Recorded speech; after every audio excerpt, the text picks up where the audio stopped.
Do you do your own grocery shopping?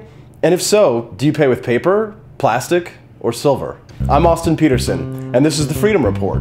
Take a listen to this exchange between presidential candidate Ron Paul and Federal Reserve Chairman Ben Bernanke. Mr. Bernanke, if you don't mind, would you tell me whether or not you do your own shopping at the grocery store? Yes, I do. Okay, so you're aware of the prices. But you know, this argument that the prices are going up about 2%, nobody believes it.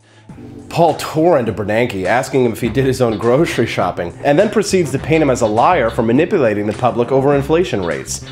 If it sounded like a bizarre question, just remember that the powers that be generally regard such menial activities as doing your own grocery shopping as something that's beneath them. If you think I'm joking, take a look at this photograph when the government decided that they needed to humanize Treasury Secretary Tim Geithner by taking photographs of him at the supermarket. It ended up like this. Here's our illustrious Treasury Secretary, looking at lettuce. Does this look strange to anyone else? But if you're looking at this and thinking that you've seen this somewhere before, maybe you're remembering an incredibly famous photo series of another dear leader who was totally out of touch with his citizens too. It's Kim Jong-il, and he's looking at things. Look everybody, he's pointing at shoes that you'll never get to wear. And hey, here's some rice that you're never gonna get to eat. And look at this, here's some soup, and only Kim Jong-il can afford to eat it. Sorry North Koreans, no soup for you. Now, I should step back and say yes, Kim Jong-il has already departed into a flash of light over an active volcano. But back here on Earth, specifically the United States, we still gotta figure out a way to feed ourselves with money that's rapidly declining in value. This brings us back to the next exchange between Congressman Paul and Fed Chair Bernanke. Take a listen. But you know, you took over the Fed in 2006. I have a silver ounce here. And this ounce of silver back in 2006 would buy over 4 gallons of gasoline. Today it'll buy almost 11 gallons of gasoline. Oh, as Paul so eloquently explains, a simple silver dollar like this in 2006 when Ben Bernanke took office has more than doubled in value. Imagine being able to fill your gas tank more than twice with the same amount of money. Imagine if you had a stable dollar, or one that actually increased in value. Paul's solution to the economic crisis is summed up in a simple phrase his fans chant at nearly every rally: end the Fed. But how could he do that? Congressman Paul's idea to end the Fed includes 3 major policy initiatives. Step 1 of ending the Fed would be to abolish legal tender laws. Do me a favor, open your wallet and take a look at any one of your bills.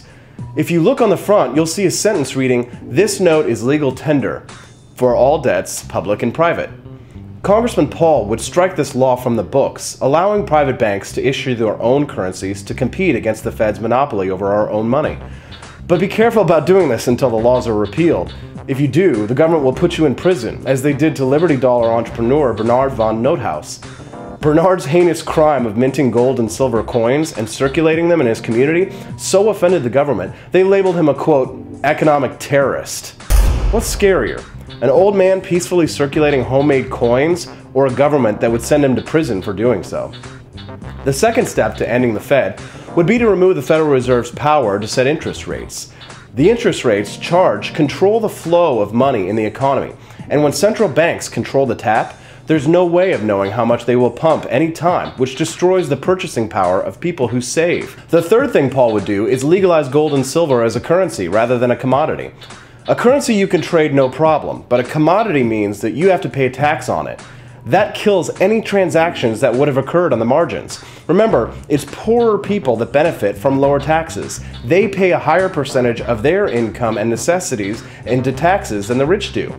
If a poor family wants to start saving in precious metals, they will have a harder time getting into the market than a rich person. So taxes don't benefit the poor, they only make it harder for them to do business.